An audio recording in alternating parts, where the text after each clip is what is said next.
नमस्कार। आपका अखबार के विशेष रविवारी अंक में आपका स्वागत है। आज आपको एक किस्सा सुनाऊंगा। लाल कृष्ण आडवाणी और भैरव सिंह शेखावत, जो उस समय उपराष्ट्रपति थे, दोनों मिले, दोनों मिलकर खूब रोए। और उसके बाद जब शांत हुए तो भैरव सिंह शेखावत ने दो सलाह या दो नसीहतें लाल कृष्ण आडवाणी को दी। वो सलाह, वो नसीहत क्या थी ये बताऊंगा। पहले ये बताता हूँ कि ये घटनाक्रम शुरू कहाँ से हुआ। इस कहानी की शुरुआत होती है लाल कृष्ण आडवाणी की पाकिस्तान यात्रा से। वो पाकिस्तान की यात्रा पर गए और 4 जून 2005 को जिन्ना की मज़ार पर गए। वहाँ विजिटर बुक में उन्होंने लिखा कि जिन्ना एक सेकुलर स्टेट बनाना चाहते थे पाकिस्तान को, जिसमें सभी धर्मों के लोगों को अपने धर्म का अनुपालन करने की छूट हो। इसके बाद उन्होंने वहाँ मीडिया से बात की। फिर उनकी टीम जो साथ गई थी उसने एक डिटेल प्रेस नोट बनाया और दिल्ली भाजपा मुख्यालय भेजा कि इसको सभी मीडिया संस्थानों में भेज दिया जाए। ऑफिस सेक्रेटरी जो थे उन्होंने फैक्स देखा, पढ़ा और उसके बाद पहला फ़ोन जो है प्रमोद महाजन को किया। वो राष्ट्रीय महामंत्री थे, पार्लियामेंट्री बोर्ड और पार्टी मुख्यालय दोनों के इंचार्ज भी थे। प्रमोद महाजन उस समय गुवाहाटी में थे। उन्होंने पूरा प्रेस नोट सुना। उसके बाद उन्होंने ऑफिस सेक्रेटरी से कहा कि इस कागज़ को आप अभी अपनी अलमारी में बंद कीजिए और ताला लगा दीजिए, और जब तक लौटकर मैं दिल्ली नहीं आता तब तक इसके बारे में किसी से कुछ मत कहिएगा, और मीडिया संस्थानों को तो भेजना ही नहीं है, उसका सवाल ही नहीं। उसके बाद जो पहली फ़्लाइट मिली दिल्ली की, प्रमोद महाजन उससे दिल्ली आ गए। उन्होंने फ़ोन किया अरुण जेटली को, वो भी राष्ट्रीय महामंत्री थे, वो उड़ीसा में थे। उनको भी जो पहली फ़्लाइट मिली उससे दिल्ली आए। तीसरा फ़ोन गया वेंकैया नायडू को, वो उस समय चेन्नई में थे। वो भी जितनी जल्दी पहुंच सकते थे पहुंचे। सुषमा स्वराज और संजय जोशी जो संगठन महामंत्री थे वो दिल्ली में ही थे। 5 जून की सुबह पार्टी मुख्यालय में इन पांचों महामंत्रियों की बैठक हुई। उसमें ये तय हुआ कि जो कुछ कहा है लाल कृष्ण आडवाणी ने वो पार्टी की विचारधारा के खिलाफ है, और ये बोलना उनका पार्टी के राष्ट्रीय अध्यक्ष के रूप में ये ठीक नहीं है। तो उनके आने पर उनसे कहा जाएगा कि एक बयान जारी करिए कि किन परिस्थितियों में आपको ये बयान देना पड़ा था। और दूसरी बात ये कि जब तक पार्टी में बातचीत ना हो जाए तब तक वो मीडिया से बात ना करें। इसके लिए अधिकृत किया गया वेंकैया नायडू को, क्योंकि अगले ही दिन यानी 6 जून को लाल कृष्ण आडवाणी भारत लौट रहे थे। तो उनसे कहा गया कि आप एयरपोर्ट पर ही उनसे मिलिए और वहीं कहिए कि पार्टी में बात करने से पहले वो कुछ न बोलें इस मुद्दे पर। वेंकैया नायडू एयरपोर्ट पहुंचे। उन्होंने आडवाणी जी को ये बात बताई कि पार्टी की ये राय है, और उसके जवाब में आडवाणी जी और ज़्यादा नाराज़ हो गए। पहले तो उनकी नाराज़गी थी कि उन्होंने जो प्रेस नोट भिजवाया था वो यहाँ छपा नहीं, दिया नहीं गया। पाकिस्तान से ही जो खबरें आई थी उन्हीं के आधार पर खबरें छपी थी। दूसरी बात उन्होंने ये की कि वहीं एयरपोर्ट पर मीडिया के लोगों से बातचीत की और अपने स्टैंड को उन्होंने दोहराया कि उन्होंने कुछ गलत नहीं कहा है और उस अपने बयान पर कायम है। अब पार्टी में भारी बवंडर खड़ा हो गया। पार्टी का अध्यक्ष एक ऐसी लाइन ले रहा है जो पार्टी की विचारधारा के खिलाफ है। इस बीच पार्टी ने उनके सामने कई प्रस्ताव रखे, ड्राफ्ट रखे प्रस्ताव के, ये पास किया जाएगा, लेकिन उन सब की ध्वनि एक ही थी कि पार्टी उनके इस बयान से सहमत नहीं है, और आडवाणी हर उस ड्राफ्ट को रिजेक्ट करते रहे और उनको लगा कि ये लोग मान नहीं रहे हैं। उनका लगातार दबाव था कि पार्टी उनके स्टैंड को इंडोर्स करे, यानी उन्होंने जो कहा है उससे सहमति जताए। जब उन्हें लगा कि ऐसा नहीं हो रहा तो 7 जून को उन्होंने दबाव बनाने के लिए पार्टी अध्यक्ष पद से इस्तीफा दे दिया। अब पार्टी अध्यक्ष पद से इस्तीफा दे दिया, उसके बाद जब ये दबाव का उन्होंने ये पैंतरा चला तो संघ के लोगों को लगा कि मामला जो है वो बिगड़ रहा है। जयपुर में 6 जून को उस समय के सरसंघ चालक के.एस. सुदर्शन और विहिप के विश्व हिंदू परिषद के प्रमुख अशोक सिंघल मिले। दोनों ने यह तय किया कि पार्टी की विचारधारा से कोई समझौता नहीं होना चाहिए। फिर लगा कि शायद ये बात ठीक से कन्वे नहीं हो पाए तो डॉक्टर मुरली मनोहर जोशी से ये बयान दिलवाया गया। कहा गया कि पार्टी को ये निर्देश दिया गया है, ये पार्टी से ये कहा गया है कि विचारधारा के साथ कोई समझौता नहीं होना चाहिए। इसका मतलब साफ था कि आडवाणी की लाइन को एंडोर्स नहीं करना है, उस पर सहमति या मंजूरी नहीं देनी है पार्टी को। लेकिन संघ के लोगों के मन में एक और शंका थी कि जितने ये महामंत्री हैं, पदाधिकारी हैं, ये सब लाल कृष्ण आडवाणी के बनाए हुए लोग हैं, उन्हीं के लोग हैं। तो उनके प्रति ये सॉफ्ट हो सकते हैं, नरम हो सकते हैं और हो सकता है कि समझौता कर लें। अब आप कह सकते हैं कि ये आडवाणी के बनाए हुए लोग थे, वो आडवाणी के संकट के समय खिलाफ हो गए तो बड़े एहसान फरामोश थे, ये एक राय हो सकती है। लेकिन ये पांचों लोग जो है व्यक्ति के साथ नहीं थे, विचारधारा के साथ थे, और संकट के समय व्यक्ति की बजाय विचारधारा को उन्होंने चुना। तो ये एक फ़र्क है। जो विचारधारा पर आधारित पार्टियां होती हैं और जिन पार्टियों की कोई विचारधारा नहीं होती उस तरह की, या वैचारिक आग्रह नहीं होता, उनमें अलग तरह से होता है। फिर भी इत्मीनान नहीं हुआ संघ को, तो उस समय जो सर कार्यवाह थे, अभी जो सर संचालक हैं मोहन भागवत जी, उन्होंने एक बयान जारी किया कि लाल कृष्ण आडवाणी अपने बयान को वापस लें या अपने पद से इस्तीफा दें। अब लाइन बिल्कुल स्पष्ट हो चुकी थी कि संघ क्या चाहता है। तो 7 जून को ही पार्टी के मुख्यालय से निकलकर उस समय गुजरात के मुख्यमंत्री नरेंद्र मोदी और पार्टी महामंत्री अरुण जेटली एक ही गाड़ी में दक्षिण दिल्ली के चाणक्यपुरी के एक दक्षिण भारतीय रेस्टोरेंट में खाना खाने जा रहे थे दोपहर का। रास्ते में ही थे कि आडवाणी जी का फ़ोन आया कि कहाँ हो तुम लोग। तो उन्होंने बताया कि यहाँ जा रहे हैं। तो कहा अभी आ सकते हो क्या। तो ये लोग गए। वहाँ तीनों के बीच क्या बातचीत हुई ये तो आज तक किसी को नहीं पता चला, लेकिन उसके बाद से जो पार्टी के महामंत्री थे, पदाधिकारी थे, उनकी थोड़ी लाइन बदली और ये हुआ कि भाई बयान तो ज़रूर पार्टी इस बयान को एंडोर्स नहीं करेगी, इसके खिलाफ प्रस्ताव तो हर हालत में पास होगा, लेकिन उनको अध्यक्ष पद से हटाने पर जोर नहीं दिया जाएगा। ये किसी ने कहा नहीं, लेकिन ये ध्वनि निकलने लगी लोगों के बयानों से और बातचीत से, रवैये से। इस बीच जब ड्राफ्ट आ रहे थे, जा रहे थे, तब आडवाणी जी को एक सलाह मिली। सलाह मिली ये, किसने दी सलाह ये बाद में बताता हूँ। सलाह मिली ये कि आप जो बैठक होने वाली है, जो अगले दिन होने वाली थी पार्टी की बैठक जिसमें ये प्रस्ताव पास होना था उनके बयान को नकारते हुए, उसको टलवा दीजिए। तो टालने का बहाना क्या हो, किस आधार पर टाला जाए। तो ये कहा गया कि जसवंत सिंह नहीं हैं, वो भी पार्टी के राष्ट्रीय पदाधिकारी हैं, वो आ जाएं तब ये बैठक हो। जसवंत सिंह इजराइल में थे, तो उनको लाने के लिए रिलायंस का प्राइवेट प्लेन भेजा गया। वो आ गए 9 तारीख को शाम को या रात में लौट आए। तो 10 तारीख के लिए बैठक तय की गई। 10 तारीख को जब बैठक हुई उसमें लाल कृष्ण आडवाणी भी आए और उनके सामने पार्टी का प्रस्ताव रखा गया। उस समय माहौल बड़ा तनाव भरा था। जो लोग उनके बयान के खिलाफ प्रस्ताव तैयार कर रहे थे और बताने जा रहे थे, वो सब उनके बनाए हुए लोग थे। तो निश्चित रूप से उन लोगों को के मन में संकोच जरूर रहा होगा, लेकिन उन्होंने कोई दया कहें अगर तो नहीं दिखाई प्रस्ताव के मामले में।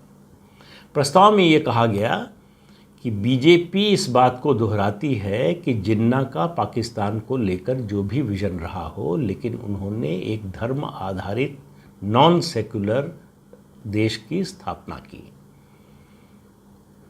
दूसरी लाइन थी प्रस्ताव की, 2 वाक्यों का प्रस्ताव था सिर्फ। दूसरी लाइन थी प्रस्ताव की, दूसरी पंक्ति थी कि बीजेपी ये महसूस नहीं करती कि इस मुद्दे पर पुनर्विचार की किसी तरह की ज़रूरत है, क्योंकि इस सच्चाई से मुंह नहीं मोड़ा जा सकता, क्योंकि जिन्ना ने एक सांप्रदायिक आंदोलन के जरिए पाकिस्तान बनवाया, देश का बंटवारा करवाया। इस प्रस्ताव को न चाहते हुए भी लाल कृष्ण आडवाणी को स्वीकार करना पड़ा। तो आप उनकी मनस्थिति का अंदाज़ा लगा सकते हैं उस समय क्या रही होगी, क्योंकि उस समय तक भी, बल्कि कहें आज तक, उन्होंने इस बात को कभी स्वीकार नहीं किया कि उनका बयान गलत था। लेकिन उसके बाद जो हुआ उसने आडवाणी का जो पिछले 50-60 साल से उनकी जो तपस्या थी, उनकी जो छवि थी हार्डकोर आइडियोलॉजिकल कमिटमेंट वाले व्यक्ति की और फैसला लेने वाले की, उस सब को ध्वस्त कर दिया। इस प्रस्ताव के पास होने के बावजूद उन्होंने अपना इस्तीफा चुपचाप वापस ले लिया। और इस्तीफा उन्होंने जैसे ही वापस लिया तो आप ये मान लीजिए कि वो लौह पुरुष से मोम पुरुष बन गए। वो जो ऑरा था उनका वो बिखर गया, वो जो आभा मंडल था वो बिखर गया पूरी तरह से। फिर वो ताकत, वो नैतिक बल वो कभी हासिल नहीं कर पाए आज तक। उसके बाद भी बहुत सी घटनाएं हुई, वो अलग बात है, लेकिन वो उस घटना ने उनके व्यक्तित्व को और उनके राजनीतिक जीवन को पूरी तरह से बदल दिया। तो उन्होंने अध्यक्ष पद से इस्तीफा वापस ले लिया। ये बात आरएसएस को पसंद नहीं आई। आरएसएस को पसंद नहीं आई और 12 जून को 10 जून को ये प्रस्ताव पास हुआ, उन्होंने इस्तीफा वापस लिया। 12 जून को संघ के आधिकारिक प्रवक्ता एमजी वैद्य ने एक बयान जारी करके कहा कि पार्टी को लाल कृष्ण आडवाणी का इस्तीफा मंजूर कर लेना चाहिए था। तो देखिए, फिर संघ की लाइन जो है बिल्कुल साफ थी इस मुद्दे को लेकर। लेकिन पार्टी ने ऐसा किया नहीं। पार्टी ये चाहती थी कि उनकी वरिष्ठता को और उनका जो इतने दशकों का योगदान है उसको देखते हुए उनको इतनी छूट मिले कि वो उनका कार्यकाल जो है जब तक पूरा ना हो जाए तब तक वो बने रहे पद पर, उसके बाद उनको न बनाया जाए। लेकिन संघ इसके लिए तैयार नहीं था। तो तुरंत तो संघ ने कुछ नहीं किया, लेकिन ये कन्वे कर दिया पार्टी को कि वो इस बात को पसंद नहीं करता है। उसी साल यानी 2005 में ही दिसंबर में बीजेपी के 25 साल हो रहे थे, तो रजत जयंती अधिवेशन मुंबई में बुलाया गया, जहां स्थापना अधिवेशन हुआ था। वहाँ ये तय हुआ कि उस अधिवेशन में लाल कृष्ण आडवाणी इस्तीफा देंगे और उसी अधिवेशन में राजनाथ सिंह अध्यक्ष चुने जाएंगे। अब देखिए, उस अधिवेशन ने एक और विवाद की या झगड़े की या कहें कलह की नींव डाली। लाल कृष्ण आडवाणी का इस्तीफा हो गया, संघ जो चाहता था वो पूरा हो गया।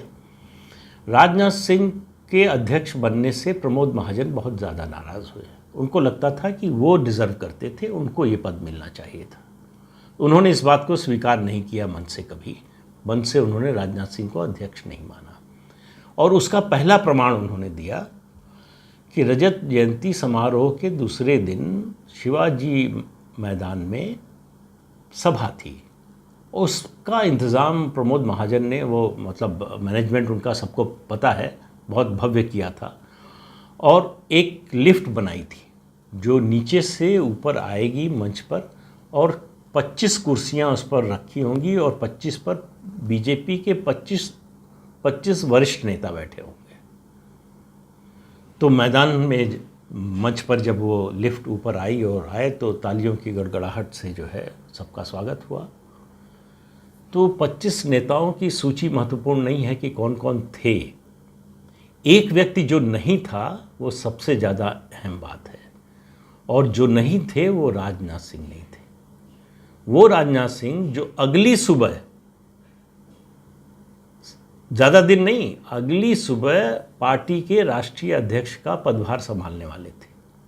यहाँ से बीजेपी की दूसरी कतार के नेताओं की आपसी कलह शुरू हुई, और जो परिवर्तित जिसका समापन जो है, समापन तो नहीं कहना चाहिए, जिसकी परिणति ये हुई कि आखिरकार संघ को फिर दखल देना पड़ा और अध्यक्ष पद के बाकी सारे दावेदारों को किनारे करके पहले मनोहर पर्रिकर को ये प्रस्ताव दिया गया, ये ऑफ़र दिया गया कि वो राष्ट्रीय का अध्यक्ष पद संभालें। उन्होंने मना कर दिया। उन्होंने कहा कि मेरी इतनी योग्यता नहीं है और मैं गोवा छोड़ना नहीं चाहता। तो किसी और को बनाया। तब नितिन गडकरी को चुना गया। नितिन गडकरी पार्टी के नए अध्यक्ष बने। ये पार्टी ने नहीं तय किया था, ये संघ ने तय किया। तो शुरू की बात छूट गई कि लाल कृष्ण आडवाणी और भैरव सिंह शेखावत मिले, और किसने सलाह दी थी ये बैठक 2 दिन टालने की कि जसवंत सिंह आए तब बैठक हो। वो और कोई नहीं था, भैरव सिंह शेखावत ही थे जो उस समय उपराष्ट्रपति थे।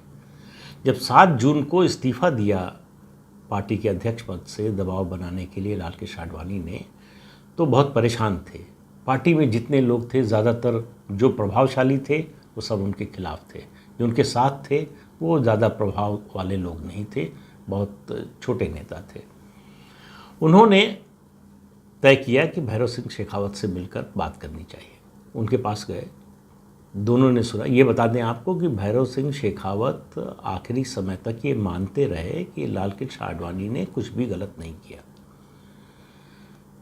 मुझसे निजी मुलाकात में उन्होंने ये बात बताई थी। उन्होंने कहा कि फिर डॉक्यूमेंट दिखाने लगे कि देखो ये है, यहाँ लिखा गया है, ये छपा है। उन्होंने कहा कि उन्होंने कुछ गलत नहीं किया, पार्टी ने उनके साथ अन्याय किया, पार्टी को ऐसा नहीं करना चाहिए था, उनकी लाइन को एंडोर्स करना चाहिए था। तो उन्होंने ये बताया कि हम दोनों ने बात की, उसके बाद दोनों बहुत देर तक बैठ के रोते रहे और जब चुप हुए तो उसके बाद उन्होंने 2 सलाह या 2 नसीहत, जो भी आप कहना चाहें, उन्होंने लालकृष्ण आडवाणी को दी। एक बात तो उन्होंने कहा कि इस बैठक को 2-3 दिन टलवाइए, तब तक शायद लोगों का गुस्सा शांत हो जाए और कोई और हल निकले। लेकिन वैसा तो हुआ नहीं। दूसरी उनकी नसीहत जो थी, उन्होंने कहा कि अध्यक्ष पद से जो आपने इस्तीफ़ा दिया है उस पर जोर मत दीजिएगा और उसको वापस ले लीजिए। तो आडवाणी जी ने जानना चाहा कि भाई इस परिस्थिति में जिस तरह का माहौल बन गया है, जिस तरह की ये हमारा जिस तरह का विरोध हो रहा है, उसमें इस्तीफ़ा वापस लेने का औचित्य क्या। उन्होंने कहा कि अगर आप इस्तीफ़ा वापस नहीं लेंगे तो अगला कदम ये होगा कि आपको पार्टी से निकाल दिया जाएगा, आपके साथ कोई मुरव्वत नहीं होगी। आप ये अच्छी तरह से समझ लीजिए, अगर आप पार्टी में बने रहना चाहते हैं तो इस्तीफ़ा मत दीजिएगा। वही कारण था कि लालकृष्ण आडवाणी ने उनके कथन के खिलाफ जब प्रस्ताव पास हुआ पार्टी मुख्यालय में, तब उसके बाद अपना इस्तीफ़ा वापस ले लिया। तो वो 10 जून 2005 का दिन और आज का दिन, लालकृष्ण आडवाणी, उसके बाद उनका वो नैतिक बल चला गया। वो ऑरा जो टूटा, जो बिखरा, तो फिर कभी वापस बना नहीं, आया नहीं। उनकी जो नैतिक शक्ति थी वो चली गई। ये अलग बात है कि 2009 में पार्टी ने फिर उनको प्रधानमंत्री पद का उम्मीदवार बनाया, चुनाव लड़े, और उसके बाद क्या हुआ आपको सब मालूम है। लेकिन वो उसके कारण अलग थे, क्यों बनाया गया। एक तरह से संघ को लगा कि मजबूरी है और कोई नेता है नहीं, दूसरी पंक्ति की जो नेता हैं उनकी लड़ाई आपस की थमी नहीं रही है, तो ये इनमें आपस में झगड़े होते रहेंगे, कुछ जो है उसका नतीजा और बुरा होगा। इसलिए मजबूरी में, और ये कहा गया कि इतने दिनों की उनकी जो सेवा है, पार्टी के लिए जो योगदान है, उसको देखते हुए एक मौका दिया जाना चाहिए, इसलिए उनको 2009 में प्रधानमंत्री पद का उम्मीदवार बनाया गया। लेकिन उस एक बयान ने, ये ऐसा बहुत कम होता है कि एक बयान किसी बड़े नेता की, प्रभावशाली नेता की पूरी राजनीतिक ज़िंदगी बदल दे, पूरा राजनीतिक जो है उनका मार्ग ही बदल दे।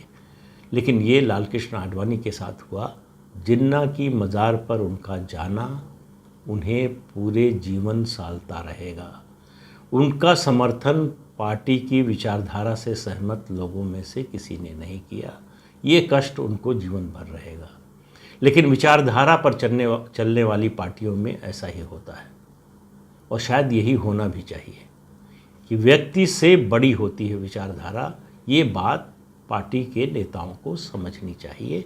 अपनी व्यक्तिगत छवि को बदलने के लिए, सुधारने के लिए, या एक नई छवि के लिए आप पार्टी की विचारधारा से समझौता नहीं कर सकते। ये इस पूरी कहानी का लबोलुआब या संदेश है। आज इतना ही। कल फिर मिलेंगे किसी नए मुद्दे के साथ। तब तक के लिए इजाज़त दीजिए। नमस्कार।